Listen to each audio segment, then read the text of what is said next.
वक्तव्य लिएर प्रस्तुत हुनुहुन्छ अर्थ समितिको संयोजक समेत रहनुभएको यो महायज्ञ उर्वना भनेर भागवत लगाउने कुरा महाराजले पहिलेदेखि नै गर्नुभएको थियो र यसपालि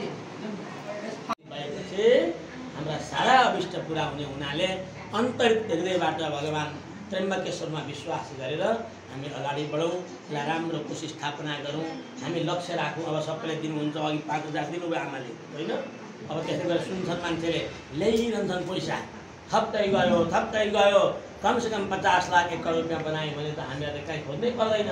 एउटा पुजारी मजाले पत्नी राखेको लागि त्यहाँ बुढाबुढी बस्नु, तिमी झाडु ल बुढो बुढी झाडु ल बुढो सेवा ल। हजुर अत्यन्त असाध्यै खट्नु भएको छ।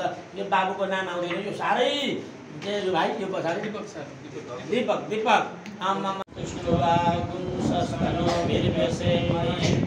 देवहितं यदायुः ॐ त्र्यम्बकं यजामहे सुगन्धिं पुष्टिवर्धनं उर्वारुकमिव बन्धनादितो मृत्युर्मुक्ष्यमामृतात्।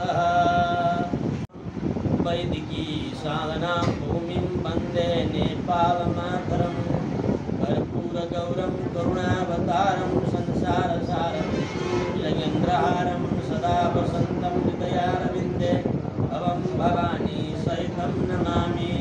सर्वे भवन्तु सुखिनः, सर्वे सन्तु निरामयाः, सर्वे भद्राणि पश्यन्तु मा कश्चित् दुःखभाग् जनः। श्री नामाकरण के गर्ने अहिले त त्यो चियाबारी बासुको चाहिँ नाम राख्ने गरी गेट बनाउनु, एउटा बढिया खाने आइ गेट।